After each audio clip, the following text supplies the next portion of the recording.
विद्यार्थी मित्रों, अगाऊ આપણે એકમ વર્તુળની વાત કરી હતી અને એકમ વર્તુળ શીખી ગયા છે। ફરી એક વખત જોઈ લઈએ એકમ વર્તુળ।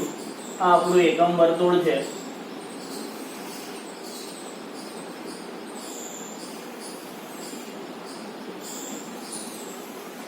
આ એકમ વર્તુળ પર યામ છે આપણા 0, આ છે π/2, પાઈ અને 3π/2।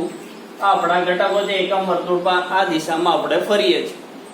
શરૂઆત આપણે અહીંયા આગળથી થાય એટલે a ના યામ કહીએ આપણે 1 0, a ડેશ છે આપણું -1, 0, b of 0, 1 અને b ડેશ 0, -1। આ એકમ વર્તુળ છે। હવે આની મદદથી આપણે આલેખ દોરીએ। સૌપ્રથમ y બરાબર sin x નો આલેખ આપણે દોરવો છે। y બરાબર sin x। હવે sin x નો આલેખ દોરવો છે આપણે, તો આવી રીતે દોરીએ।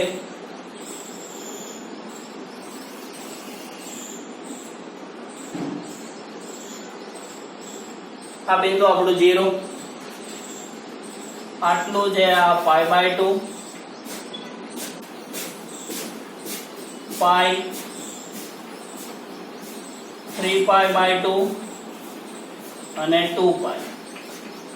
આવી રીતે થયું। જો એકમ વર્તુળમાં આપણે ઘડિયાળના કાંટાની વિરુદ્ધ દિશામાં ફરીએ છીએ તો યામ આપણા 0, π/2, પાઈ 3π/2 આવી રીતે થાય। પણ જો ઘડિયાળના કાંટાની દિશામાં ફરીએ તો અહીં 0, અહીં આવે -π/2 આવશે, આ બાજુ આવે -π, અહીં આગળ -3π/2 અને આ બાજુ આવે -2π। જો ઘડિયાળના કાંટાની દિશામાં ફરીએ તો આપણે યામ ઋણ આવે। બરાબર, ઘટકો આપણા 0, π/2, પાઈ આ બધા એકમ વર્તુળ પરના બિંદુઓ છે એ આપણું ઋણ થાય। ઘડિયાળના કાંટાની વિરુદ્ધ દિશામાં ફરીએ તો ધન। એવી જ રીતે અહીંયા આગળ આ બાજુ એવી જ રીતે આમ લખીએ, આ +π/2, એવી જ રીતે ડાબી બાજુ -π/2, -π, -3π/2 અને -2π। બરાબર, હવે સંખ્યા રેખા પર ખબર છે આ 0 છે, આ બાજુ આવે આપણે +1 અને આ બાજુ આવે આપણે -1। આપણે બાઉન્ડ્રી બનાવી દઈએ આ -1 છે ત્યાં આવી રીતે, અને આ +1 છે ત્યાં આવી રીતે બનાવી દઈએ। હવે આ એકમ વર્તુળ પર યામ આપણને ખબર છે કે પહેલો યામ એ cos નો હોય અને બીજો યામ હોય એ sin નો હોય એવું આપણે જાણીએ છીએ। તો પહેલો યામ cos નો, બીજો યામ sin। તો sin 0 કેટલા? તો 0, એટલે sin 0 એ આ બિંદુ થયું 0। sin π/2, sin π/2 ની વેલ્યુ છે 1, એટલે અહીં આગળ π/2 એ આ બિંદુ આવી રીતે આગળ જશે, આ પોઈન્ટ થશે 1। પછી પાઈ sin π ફરી 0, sin 3π/2 ની વેલ્યુ -1, એટલે આ બાજુ આ -1 એટલે બતાવ્યું છે, અને આમ સીધી રેખા એટલે આ થયું, અને 2π ફરી 0 એટલે આ બિંદુ 0। તેવી જ રીતે આ બાજુથી ફરીએ ઘડિયાળના કાંટાની દિશામાં તો આ થશે -π/2, -1 એટલે આ બિંદુ થયું આપણું -1। -π 0 એટલે આ બિંદુ થયું 0। -3π/2 એ 1 એટલે 1 એટલે ઉપરની તરફ થયું, અને 2π પાછું 0। એટલે આપણે sin નો આલેખ દોરવો હોય તો એ આવી રીતે થશે।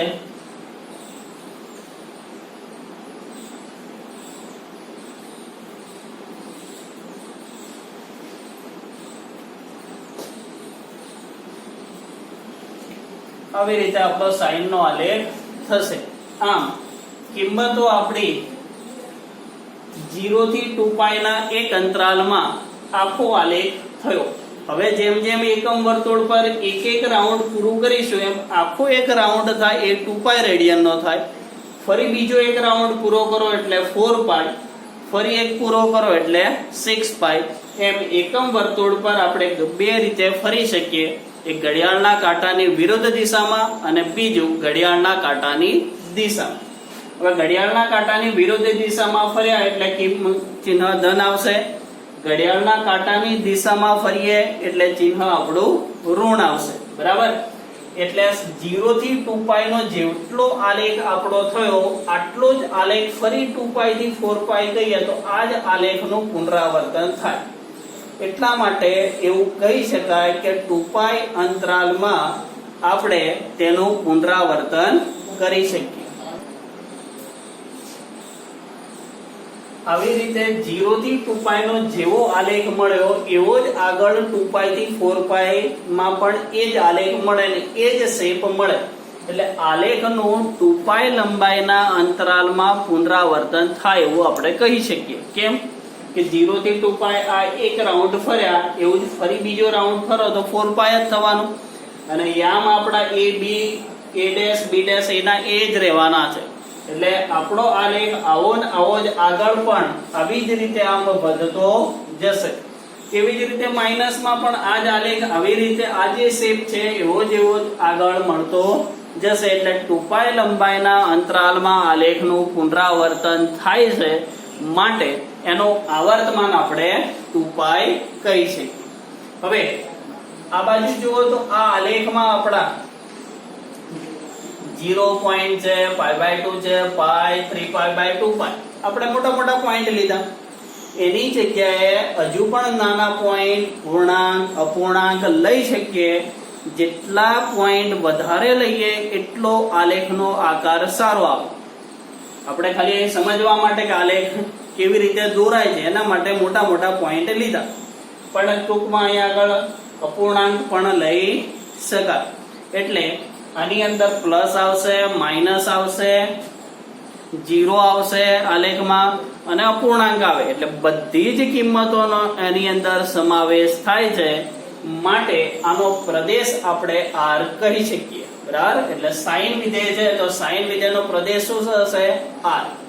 હવે આલેખ જોશો તમે તો આલેખ જોતા એવું માલુમ પડે છે કે આ આલેખ 1 થી ક્યારે ઉપર જશે નહીં. કારણ કે આપણા જે યામ છે એ હાઈએસ્ટ મેક્સિમમ x અક્ષ પર કે y અક્ષ પર એ 1 છે અને આ બાજુ 0 -1 નીચેની તરફ -1. એટલે આલેખ -1 થી નીચે નથી જતો અને 1 થી ઉપર નથી જતો. એટલે આ આખાની વચ્ચે જ આપણો આલેખ ફરે છે. એટલે -1 થી 1 આપણે એનો વિસ્તાર કહી શકીએ. કારણ કે આલેખમાં -1 છે અને આ 1 છે. -1 થી નીચે આલેખ જતો નથી અને 1 થી ઉપર આલેખ નથી જતો માટે આપણે સાઈન વિધેયનો વિસ્તાર -1 થી 1 છે એવું કહી શકીએ. એટલે ટૂંકમાં આલેખ પરથી આટલી બાબતો સ્પષ્ટ થાય. એક કે આલેખમાં વિસ્તાર સાઈન વિધેયનો છે એ વિસ્તાર ક્લોઝ ઇન્ટરવલ -1 થી 1. એનો પ્રદેશ તો પ્રદેશ આપણો r થશે.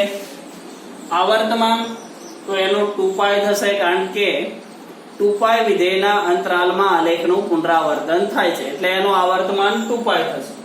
બરાબર? તેવી જ રીતે આગળ cos x. હવે cos x નો આલેખ જોવો છે આની મદદથી જ આવી જ રીતે સમજજો. બરાબર? cos x નો આલેખ પણ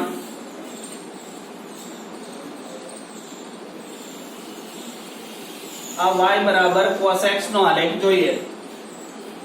આ બિંદુ આપણું 0, આ બિંદુ હવે એવી જ રીતે π/2, π, 3π/2 અને 2π. આ બિંદુઓ થયા 0, π/2, π, 3π/2 અને 2π. કેવી જ રીતે આ બાજુ થશે -π/2, -π,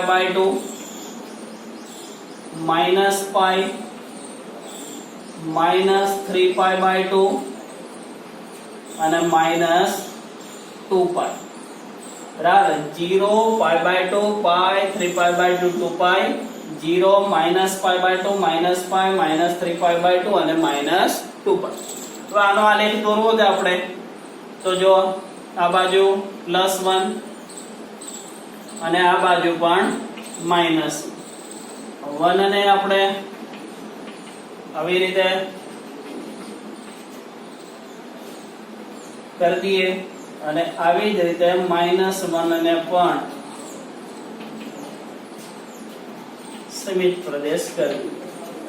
હવે આપણે અગાઉ પણ જોયું એમ જ પહેલો યામ એ cos નો હોય અને બીજો યામ એ sin નો હોય. એટલે cos 0, તો cos 0 ની વેલ્યુ છે આપણી જોડે 1, એટલે અહીંયા આગળ cos 0 એ આ બિંદુ થશે આપણું 1.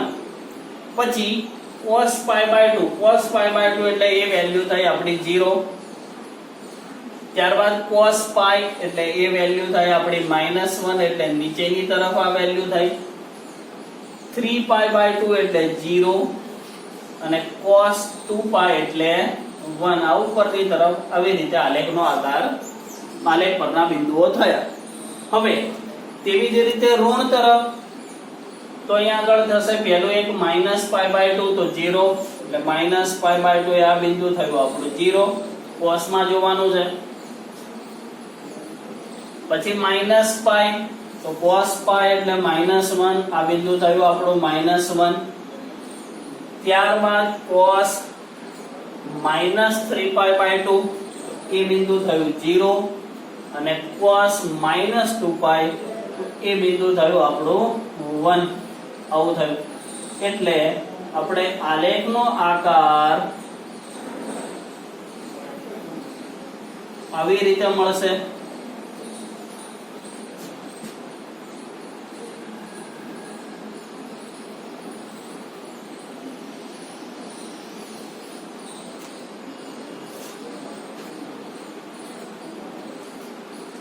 આ બાજુ આ બંને આલેખમાં આટલો ફરક છે. cos 0 1 થાય, sin 0 0 થાય. એટલે આ આલેખમાં આકાર આપણે 2π લંબાઈ સુધી આવી રીતે આપણો આલેખ મળે. બરાબર. હવે એટલે ફરી જો આખું આલેખ એકમ વર્તુળમાં ફરી પુનરાવર્તન જ થાય છે, માટે 0 થી 2π નો જેવો આલેખ મળ્યો એવો જ આગળ ફરી આલેખ મળશે. બરાબર. દાખલા તરીકે અહીં 4π/2 આવે, +4 ઉમેરો એટલે આગળનું સ્ટેપ મળે, એટલે 5π/2 થાય. તો cos 5π/2 કેવા હોય તો 0 અને sin 5π/2 કેવા હોય તો 1. એમ એકમ વર્તુળ પર આ આખું એકમ વર્તુળમાં ક્યારેય અંત આવે નહીં. એકમ વર્તુળ પર આપણે ફર્યા કરીએ. ટૂંકમાં આ આલેખ cos નો છે, તેના પરથી આટલી બાબતો સ્પષ્ટ કહી શકાય કે જે 0 થી 2π લંબાઈમાં cos આલેખનો જે દોર્યો છે એવું જ ફરી પાછું 2π થી 4π થાય, 4π થી 6π થાય. એટલે એનો આવર્તમાન છે 2π કહેવાય, કારણ કે 2π લંબાઈના અંતરાલમાં આલેખનું પુનરાવર્તન થાય છે. આલેખમાં પણ sin વિધેયની જેમ જ આ -1 છે અને આ +1 છે, આ બંનેની વચ્ચે આખો આલેખ આવે છે. આ -1 અને 1 ની વચ્ચે આખો આલેખ દોરી શકાય છે. માટે cos વિધેયનો વિસ્તાર પણ ક્લોઝ ઇન્ટરવલ -1 થી 1 છે. અને આલેખ પરના બિંદુઓ આપણા પૂર્ણાંક હોય છે, અપૂર્ણાંક હોય છે, ધન હોય, ઋણ હોય, 0 હોય, બધી જ કિંમતો હોય છે. માટે તેનો પ્રદેશ એ R થશે. આમ cos વિધેયનો પ્રદેશ R, વિસ્તાર ક્લોઝ ઇન્ટરવલ -1 થી 1 અને આવર્તમાન 2π થાય. હવે જો તો sin વિધેય છે ને, sin x, sin 0 0, તો આ x અક્ષ પર આપણું બિંદુ થાય 0. તો sin કઈ જગ્યાએ 0 પોઈન્ટ પર sin નો આલેખ છેદે છે? તો એક જો 0 બિંદુ પર 1π 2π, એટલે sin વિધેયનો આલેખ છે 0 ± π ± 2π, આગળ ±3π 4π ડેશ ડેશ ડેશ, બધા જ એવા જ તમામ બિંદુઓએ આલેખ છેદશે. માટે આ જ્યારે બિંદુએ 0 આવે ત્યારે આલેખ x અક્ષ પર છેદે છે, માટે આના શૂન્યનો ગણ કેવો હોય તો sin નો શૂન્યનો ગણ થાય x બરાબર k pi k belongs to z. શું થશે શૂન્યનો ગણ k pi k belongs to z, એટલે z ની અંદર પ્લસ મૂકો 1 પાઈ તો આ પાઈ મળશે, 2 મૂકો 2 પાઈ, 3 મૂકો 3 પાઈ, -1 તો માઈનસ પાઈ અને 0 મૂકો તો 0. તમામ ઘટકો મળે છે. આ પોઈન્ટ 0, આ 0, આ 0 એમ બધા જ પાઈ વાળા દરેક પોઈન્ટે આલેખ સાઈન માં 0 મળે છે, એટલે x બરાબર એના k pi k belongs to z એ એના શૂન્યનો ગણ થયો. સમજજો આલેખ પરથી કેટલી બાબતો સ્પષ્ટ થઈ? તો એક પહેલા એનો પ્રદેશ મળ્યો, એક એનો વિસ્તાર મળ્યો, એનો આવર્તમાન મળ્યું અને એના શૂન્યનો ગણ. આ ચાર બાબતો આલેખ પરથી આપણે મેળવી શકીએ. હવે એ જ વસ્તુ આમાં પણ કે આ sin x બરાબર 0 કયા બિંદુએ થતું હતું તો એ આપણે જોયું. એવી જ રીતે cos x બરાબર 0 એટલે cos વિધેયનો આલેખ એ કયા બિંદુએ એ 0 ને છેદે છે? તો જો આ 0 એ અહીં 0 થતું નથી, આ π/2 એ થાય છે, એટલે x બરાબર અહીં લખીએ કે ±π/2. cos π/2 0 થાય, cos -π/2 0 થાય. તેવી જ રીતે ±3π/2 બરાબર. એવી જ રીતે આગળ જઈએ તો +4 ઉમેરવા એટલે આગળનું સ્ટેપ કે ±5π/2. એવી જ રીતે ±7π/2 dash dash dash dash up to so and so. એટલે આવા બધા બિંદુએ આલેખ x અક્ષને 0 બિંદુએ છેદે છે, એટલે આના શૂન્યનો ગણ કેવો હોય તો x બરાબર એવું કહેવાય કે 2k + 1 π/2 k belongs to z. x બરાબર 2k + 1 π/2 k belongs to z. k ની જગ્યાએ 0 મૂકો તો π/2, k ની જગ્યાએ 1 મૂકો 3π/2, k ની જગ્યાએ 2 મૂકો 2 * 2 4 + 1 તો 5π/2 બરાબર. એટલે આ sin અને cos વિધેયનો આલેખ આપણે જોયો અને તેના પરથી આટલી બાબતો સ્પષ્ટ કરી આપણે. ચાર બાબતો કે આ આલેખ પરથી આપણને વિધેયનો પ્રદેશ મળે, એનો વિસ્તાર મળે, એના શૂન્યનો ગણ મળે અને એનું આવર્તમાન મળે. હવે sin અને cos આ બે વિધેયનો આલેખ મેં દોરીને બતાવ્યો. તેના આધારે બાકીના વિધેયોનો આલેખ પણ મેળવી શકાય અને એના પરથી આપણે એક ત્રિકોણમિતીય વિધેયોના કોષ્ટક યાદ રાખીશું, જેમાં દરેક વિધેયનો પ્રદેશ, એનો વિસ્તાર, એના શૂન્યનો ગણ અને એનું આવર્તમાન આવું એક દરેક વિધેયો માટે કોષ્ટક યાદ રાખીશું. સમજો તમે ફરી sin અને cos નો આલેખ મેં દોરીને બતાવ્યો, તેવી જ રીતે બાકી બધા વિધેયોનો આલેખ આપણે કોષ્ટકની મદદથી યાદ રાખીશું. એક બીજી વસ્તુ કે જો tan અને cos માં આવું કરવા, tan cot sec cosec માં જો મેળવવાનું આવે તો સમજવાનું tan એટલે એવું કહેવાય કે sin ભાગ્યા cos બરાબર. હવે અહીંયા આગળ cos માં 0 તો ખબર છે k pi k belongs to z, આવું આપણે જાણીએ છીએ. cos માં 0 જાણીએ છીએ કે k pi k belongs to z. પણ tan એટલે આપણે એવું કહીએ કે sin ભાગ્યા cos. તો એના શૂન્યનો ગણ મેળવવો હોય કે એનો પ્રદેશ મેળવવો હોય તો એ પ્રદેશ વખતે આમાં 0 થઈ જાય તો આ બિંદુ ગણાય નહીં, માટે એ r માંથી બાદ કરવાનું. શું કરવાનું? r માંથી બાદ કરવાનું. કેમ કે tan એટલે sin ભાગ્યા cos. તો sin માં આપણે અને cos માં તો પ્રદેશ r છે બરાબર, પણ tan એટલે sin ભાગ્યા cos. તો cos માં શૂન્યનો ગણ કેટલો છે? 2k + 1 π/2 k belongs to z. cos x બરાબર 0. હવે sin ભાગ્યા cos એટલે જો cos 0 થાય તો ભાગાકારનું અસ્તિત્વ ન રહે, બરાબર. એટલે ભાગાકારનું અસ્તિત્વ ન રહે તો પછી કોઈ મતલબ રહેતો નથી, ઇન્ફિનિટિવ સ્ટેપ થઈ જાય. એટલે cos 0 ન થાય એવું સમજવાનું. હવે આ sin 0 એ x બરાબર k પાઈ એવું કીધું, પણ જો sin x does not equal to 0 હોય તો x does not equal to k પાઈ હોય ત્યારે 0 ન થાય. cos x બરાબર 0 તો કે x બરાબર 2k + 1 pi by 2 k belongs to j.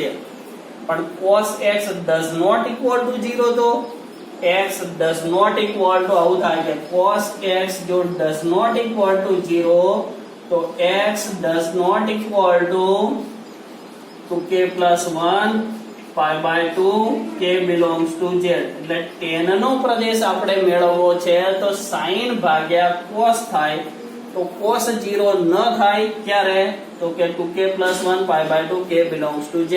એટલે r માંથી આ પદ બાદ કરી દેવાનું તો જ cos 0 ન થાય. એટલે tan માટે પ્રદેશ લખવો હોય તો r - 2k + 1 pi by 2 k belongs to z લખાય. એવી જ રીતે cot એટલે cos ભાગ્યા sin થાય. cot એટલે શું થાય? cos ભાગ્યા sin. તો sin 0 હોય તો k પાઈ થાય, પણ sin છેદમાં 0 ન થાય તે માટે આપણે r - k pi k belongs to z કરવાનું. r માઈનસ નો મતલબ ખબર છે કે એ ઘટકો લેવાના નહીં, બાકી r માં જે ઘટકો આવે છે એ લેવાના, ખાલી માઈનસ કર્યું હોય એટલા ઘટકો લેવાશે નહીં, બરાબર. એટલે એવી રીતે આપણે આગળ ત્રિકોણમિતીય વિધેયોનો આખા કોષ્ટકનો આપણે વિસ્તાર, વિધેયનો પ્રદેશ અને એના શૂન્યનો ગણનું આખું કોષ્ટક આપણે મેળવીએ.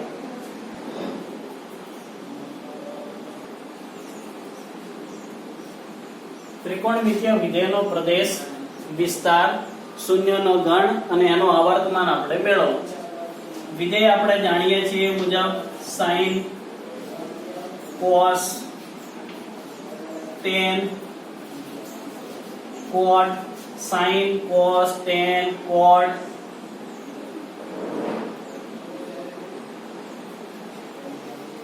sec અને cosec. આટલા આપણા ત્રિકોણમિતીય વિધેયો છે. sin, cos, tan, cot, sec અને cosec. હવે જો sin નો પ્રદેશ આપણે અગાઉ જોયો એ મુજબ r, cos નો પણ r. હવે tan માટે શું થશે તો કે tan માટે આખો પ્રદેશ થશે આપણે sin માં tan એટલે હમણાં આપણે કીધું એ મુજબ tan એટલે sin ભાગ્યા cos. તો cos 0 ક્યારે થાય? 2k + 1 pi by 2 k belongs to z. એટલે એ એકલું બાદ કરી દઈશું તો r માઈનસ આપણે લખીશું 2k + 1 pi by 2 k belongs to z. બરાબર. આ 0 વાળો ભાગ એકલો બાદ કરી થઈ જાય એટલે r - 2k + 1 pi by 2 k belongs to z. એવી જ રીતે cot એટલે cos ભાગ્યા sin. sin 0 કયામાં થાય છે તો કે x બરાબર k pi k belongs to z. એટલે અહીં લખીશું કે r - k pi k belongs to z. આ એનો પ્રદેશ થયો. sec એટલે ફરી બાજુ 1/cos. cos 0 થવો ન જોઈએ તો 0 તો 2k + 1 થાય એટલે એ બાદ કરી લેવાનું. એટલે r માંથી એ ઘટકો બાદ કરી લો એટલે એ 0 ન થાય. એટલે 2k + 1 pi by 2 k belongs to z. cosec એટલે 1/sin. તો ફરી આની જેમ જ 1/sin એટલે sin માં 0 k પાઈ થાય એટલે બાદ કરી લો r - k pi k belongs to z. આ બધા જ વિધેયોના પ્રદેશ થઈ ગયા. હવે આપણે જાણીએ છીએ મુજબ આલેખમાં sin વિધેય હતું તો sin વિધેયનો વિસ્તાર કેટલો હતો? -1 થી 1. sin અને cos બંનેનો આલેખમાં -1 થી આલેખ નીચે જ નથી જતો અને 1 થી ઉપર નથી જતો. આખો આલેખ -1 અને 1 ની વચ્ચે દોરાય છે. માટે sin વિધેય છે કે cos વિધેય છે બંને વિધેયનો વિસ્તાર થશે ક્લોઝ ઇન્ટરવલ -1 થી 1. એટલે sin અને cos બંને વિધેયનો વિસ્તાર થાય ક્લોઝ ઇન્ટરવલ -1 થી 1.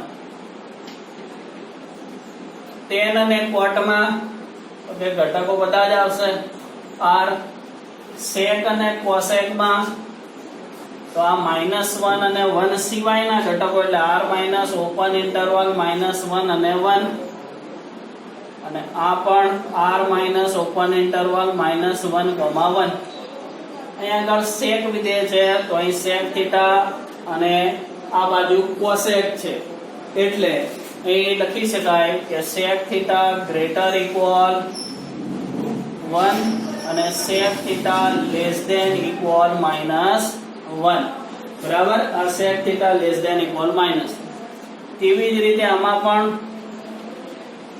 cosec થીટા ગ્રેટર ઇક્વલ 1 અને cosec theta less than equal -1 શૂન્યનો ગણ બોલીએ એમાં જ ખબર પડે શૂન્યનો ગણ એટલે જે બિંદુએ શૂન્ય થતું હોય એની વાત કરવાની હોય એટલે અહીં આગળ વિધેયમાં આપણે જોઈએ તો sin ના શૂન્યનો ગણ તો sin માં 0 કયા બિંદુએ થાય તો આપણે જોયું તો આલેખમાં 0 k પાઈ બરાબર 0 થાય sin 0 0 બરાબર પછી આલેખ પર બીજું કયું બિંદુ આવે ઉપર એકમ વર્તુળ પર જોઈએ તો π/2 1 થાય પછી આ બાજુ sin π0 એટલે k pi k belongs to z એના શૂન્યનો ગણ થાય sin ના શૂન્યનો ગણ k pi k belongs to z cos માં જોયું આપણે તો કે 2k + 1 π/2 k belongs to z આ એના શૂન્યનો ગણ થયો હવે tan અને cot ની વાત કરીએ તો tan અને cot માં પણ tan એટલે sin ભાગ્યા cos તો sin જો 0 થઈ ગયું અંશ 0 થઈ ગયું તો છેદ પછી જોવાનો રહેતો નથી એટલે આ પણ લખીશું કે k pi k belongs to z અને cot માં તો 2k + 1 π/2 k belongs to z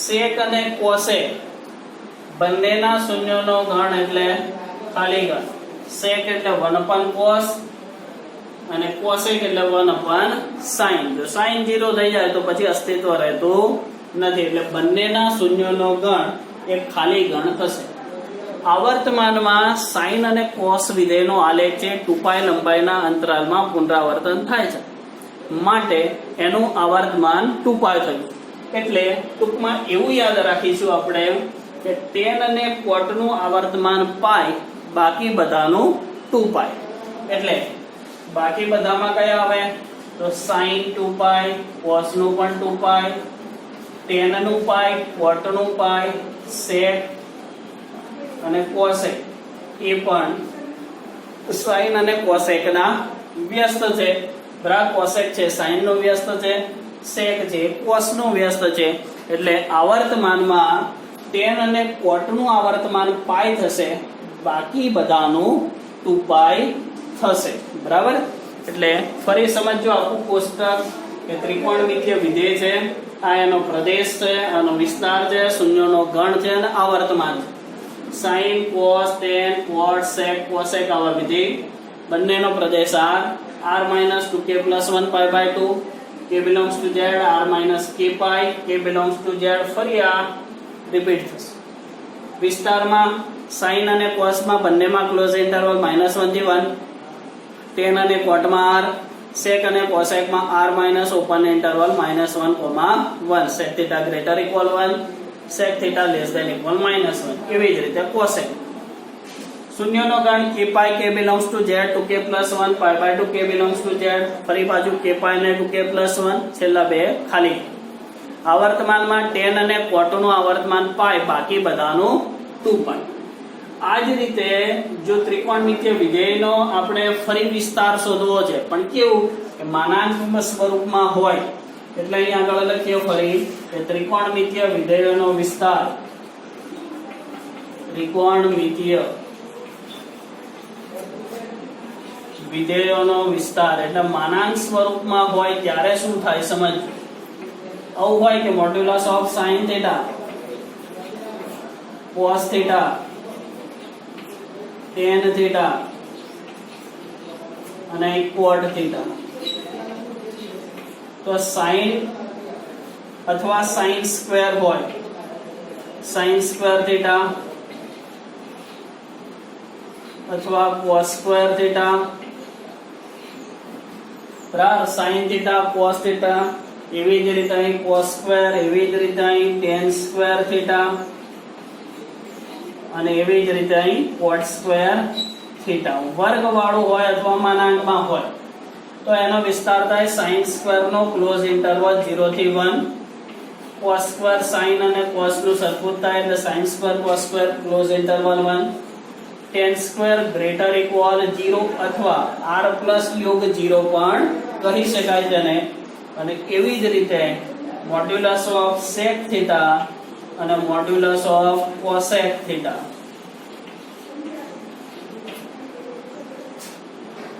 અથવા sec સ્ક્વેર થીટા અને cosec square theta, sec square theta અને cosec સ્ક્વેર થીટા. તો આનો વિસ્તાર થશે ગ્રેટર ઇક્વલ 1. બરાબર. આ ત્રિકોણમિતિય વિધેયોનો વિસ્તારમાં માનાંક હોય અથવા સ્ક્વેર સ્વરૂપે હોય. બરાબર. sin સ્ક્વેર તો modulus of sin, cos square તો મોડ્યુલસ ઓફ cos, તો 0 થી 1, tan સ્ક્વેર cot સ્ક્વેર માં ગ્રેટર ઇક્વલ 0 અથવા r પ્લસ યોગ 0 કહેવાય અને sec સ્ક્વેર cosec સ્ક્વેર માં ગ્રેટર ઇક્વલ 1 થયું.